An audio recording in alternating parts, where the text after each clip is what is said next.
We men are not known for setting up what is called an emotional GPS destination. We know we don't want to feel lust, but did we ever make a list of what we do want to feel when we're in the presence of our future wife or current wife? When you're with her, what do you want to feel? What comes to mind? Notice that you did not answer the question because your man brain doesn't think about the answer to this question. Notice how easy it is to find what you don't want to feel. Within 2 seconds, I don't want to feel lust. Actually, we've been trained for several generations to not pay very close attention to our feelings, because if you do, you aren't going to want to follow the ox behind the plow for 12 hours a day. So most men say, it doesn't matter how you feel. We have responsibilities. Let's get it done. So let's take an extra minute to exercise our brain. When you're in the presence of your favorite woman, what do you want to feel? So what do you want is not a preference-based question, but a values-based.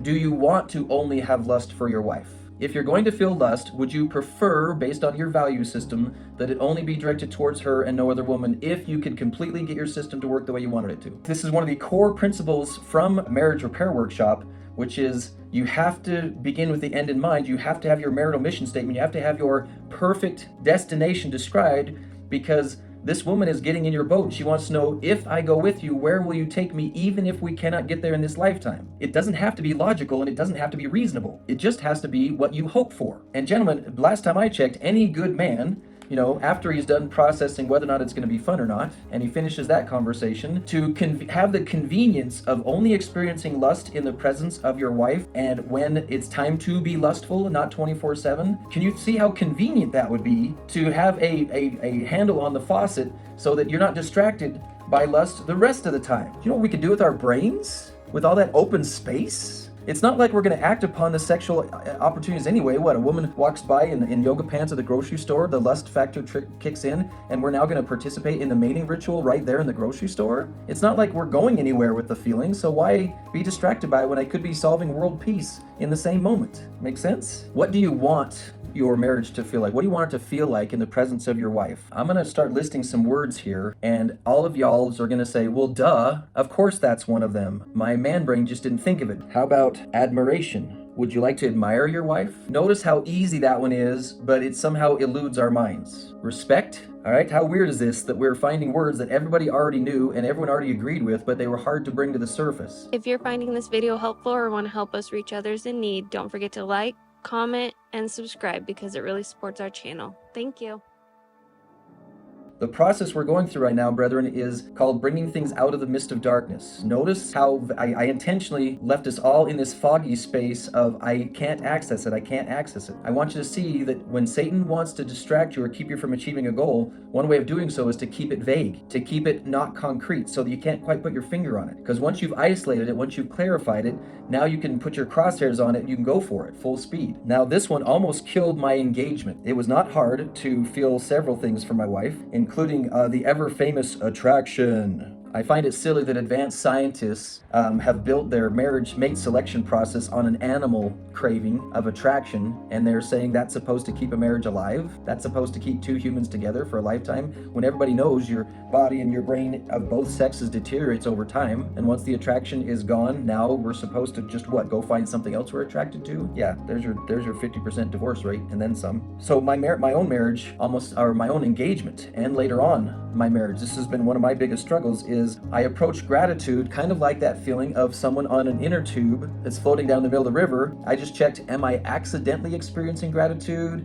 Is it just kind of going with my natural flow that I feel gratitude? And I'm all, no, these are all uphill emotions. Like, you actually have to concentrate. In order to be grateful, you have to focus on things to be grateful for. I've got to see them, because my wife, we're having our 30th anniversary this summer, and if I allowed myself to just see the day-to-day stuff, I could be easily frustrated.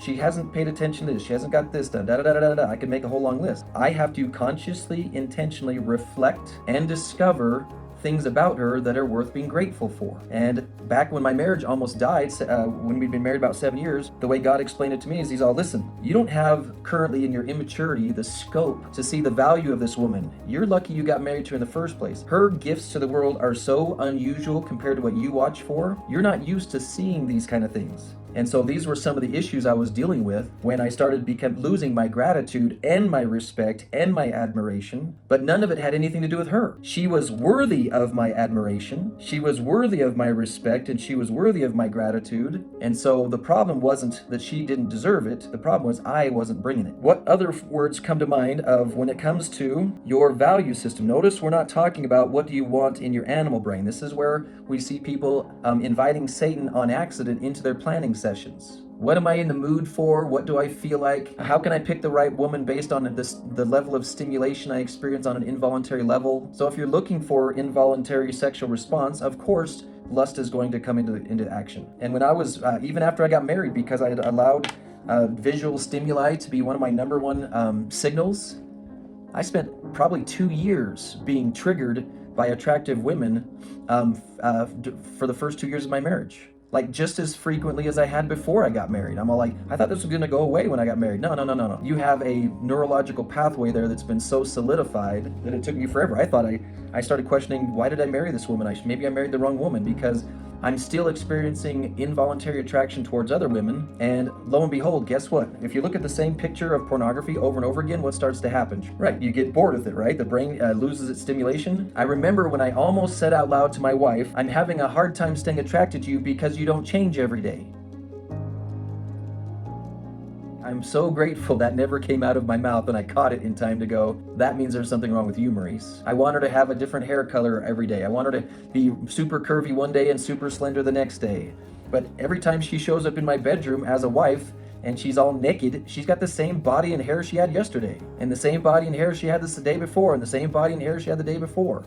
And I'm all, oh, I'm in trouble. If I base my attraction, my feelings on spontaneous attraction, I'm a dead man. There's no way I can live off of that.